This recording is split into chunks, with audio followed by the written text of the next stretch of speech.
Anxiously attached people are often incredibly loyal. We'll stay in relationships long past the point of feeling good, clinging to hope, always trying harder, and constantly questioning ourselves. But there's a big difference between surviving in a relationship that leaves you feeling anxious and insecure and actually thriving in a relationship that allows you to sit back and feel grounded, calm, and secure within yourself. In this video, I'm going to be sharing 5 things that anxiously attached people need in order to truly thrive in a relationship, so that you're not just stuck trying to earn love or prove your worth, but actually able to relax, trust, and enjoy being in a relationship. For those of you who don't know me, my name is Stephanie Rigg. I'm a relationship coach and host of the On Attachment podcast, which is the world's leading podcast on how attachment shapes the way we live and love. And as a former anxiously attached person myself, I know the struggle deeply, and most of my work is about supporting fellow anxious attachers to build more security within themselves so that they can transform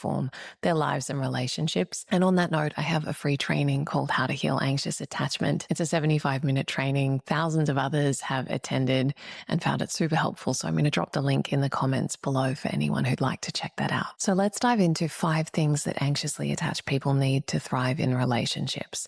The first, and maybe the most important, is consistency. So for anyone who's not familiar with the origins of anxious attachment, what causes an anxious attachment style, often the common thread is inconsistency. So how that usually shows up in our early lives, our family systems, is this overall impressions of our relationships feeling really good when we're connected, but they always feel unreliable. So there's this sense of, I love how it feels when we're close, but I never know that I can rely on you being there when I need you. So sometimes you're there when I reach for you, other times you aren't. And that leaves me feeling terrified and alone with my feelings and vulnerable and scared and helpless. And the way that I respond to that fear is by trying to hold on and never let go. So as a child, that might look like separation anxiety. As an adult, it looks like clinginess and desperation and this feeling of always reaching for someone and wanting to test whether they're going to be there for you.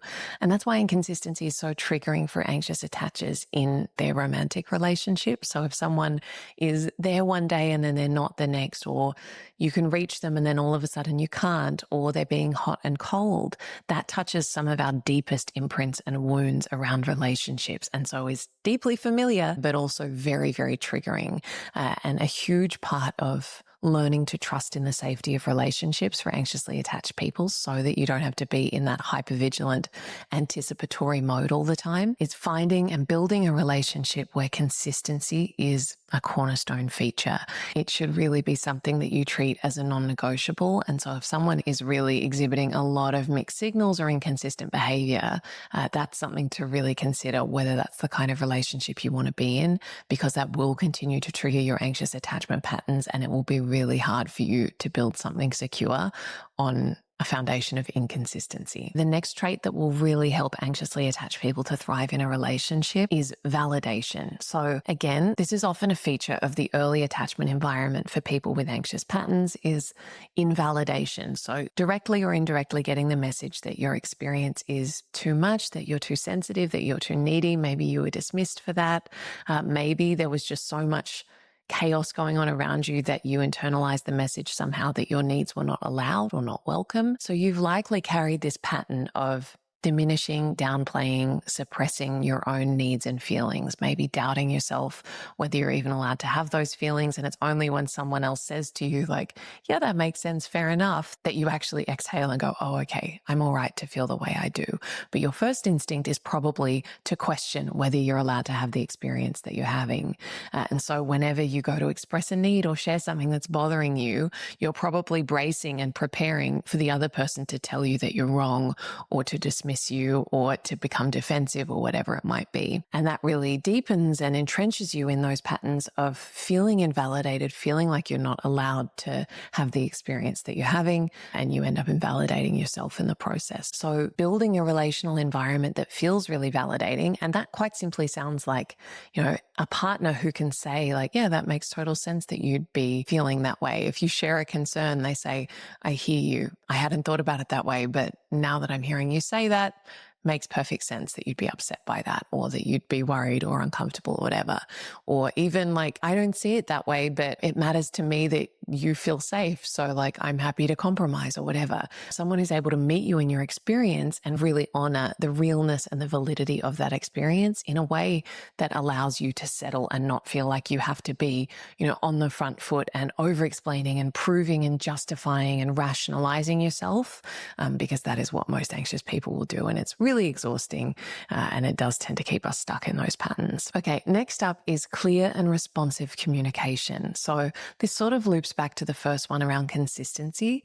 But if someone is being really cagey with you, or they're not very responsive, or you feel like there's a lot that's being left unsaid, or maybe there's a lot that's being withheld, that is going to be super triggering for you, because all of your senses prick up and go, something bad is going to happen, right? Anxiety loves information. And so as soon as it clocks onto the fact that you don't have all the information, or that things are not out in the open, that things are being concealed, that is likely to be super, super triggering for you as someone with anxious patterns. And it will likely mobilize your nervous system into all of those behaviors like snooping and investigating and detective mode, and all of those things that both spring from insecurity and reinforce insecurity in a relationship. So a sense that no topic is off limits and you're able to bring something to someone, or, if you ask them a question, they'll give you an honest response. All of those things are going to be really supportive. And, the other piece to this is just general responsiveness. So things like expecting a timely response to a text message if you were checking in with someone, or things like that. Like, you are going to thrive with someone who can be clear and direct and responsive in their communication, rather than someone who's all over the place, or who's a bit cagey, or who's holding things back. That's going to be really triggering and will likely lead you into more of those anxious and insecure patterns. Okay, the next one is someone who is able to stay in hard conversations rather than shutting down or pulling away. So we might think of this one as broadly like the ability to have safe conflict is going to really allow someone with more anxious patterns to thrive. Again, you're probably accustomed to suppressing your needs because you've told yourself you're not allowed to have them. I always push people away with my needs. I'm too much. And so you keep a lid on it until it all explodes. And then the other person is so caught off guard by the big explosion that they become defensive and shut down and say like, whoa, this is too much. What's going on? And then you feel really emotionally abandoned and invalidated. So you get bigger and louder and think that if I can just convey to them how upset I am or how much I need them in this moment, then that'll snap them out of it.